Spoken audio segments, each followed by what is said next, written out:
از وقتی 14 سالم بود پذیرفتم که چیزی مثل اراده آزاد نداریم و هر چیزی که بعد از اون علم بهم یاد داد شواهدی بود برای رسیدن به همین برداشت. تقریبا بعد از 1 دقیقه از رسیدن به این نتیجه درگیر این سوال شدم که آدم با دونستن چنین چیزی چطور میخواد زندگی کنه.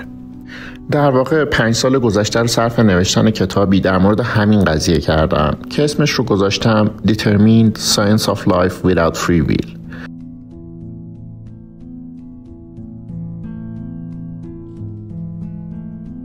نیمه اول کتاب تلاش برای تخریب همه بحث‌های فلسفی معاصر در مورد اراده آزاد هست، نشون دادن اینکه چرا جور در نمیاد.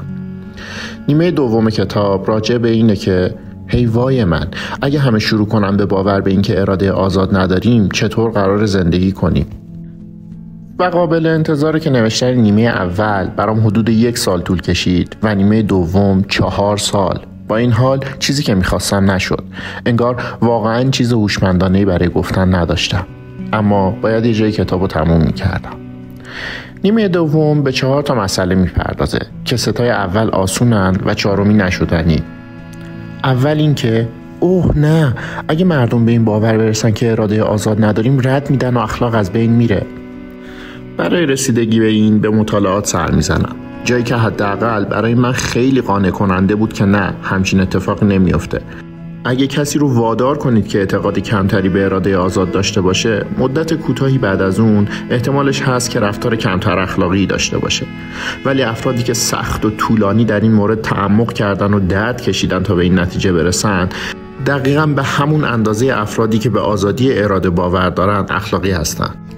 دومی که برای خیلی از مردم سخت به نظر میرسه که بخوان تصور کنن، باید فکر کنم یه قاتل وحشتناک، بدترین آدمایی که وجود دارن نباید سرزنش بشن چون کنترل روی اعمالشون نداشتن. به نظر غیر ممکنه که تصور کنیم از پس اینجور فکر کردن بر بیاییم. ولی من میرم سراغ تاریخ و نشون میدن در طی قرنها بارها و بارها ما فهمیدیم که جنبه‌های مختلفی از رفتار آدم خارج از کنترلش هستن و جایی برای سرزنش یا ستایش اونا وجود نداره. و وقتی به این نتیجه رسیدیم، نه تنها جامعه از هم نپاشیده که دنیا با شفقت‌تر هم شده. ما بارها و بارها این کار رو کردیم و میتونیم باز هم بکنیم. سوم، اگه همه چی معین یا دترمین شده، پس چطور تغییر میکنیم؟ من میرم سراغ عصب زیست شناسی، این که چطور سیستم عصبی در پاسخ به تجربه ها تغییر میکنه و چطور آدما میتونن از این رو به اون رو بشن. و وقتی به این قائل باشید، نه تنها باورتون به اراده آزاد بیشتر نمیشه که کمتر هم میشه، چون میبینید چه فرایند مکانیستیک یا مادی هست. و 4م، پس چطور قرار از نظر عاطفی با این قضیه تا کنیم؟ جایی که به نظر بیشترین چالش رو برای خودم داره، خلأ فلسفی که به دنبالش میاد.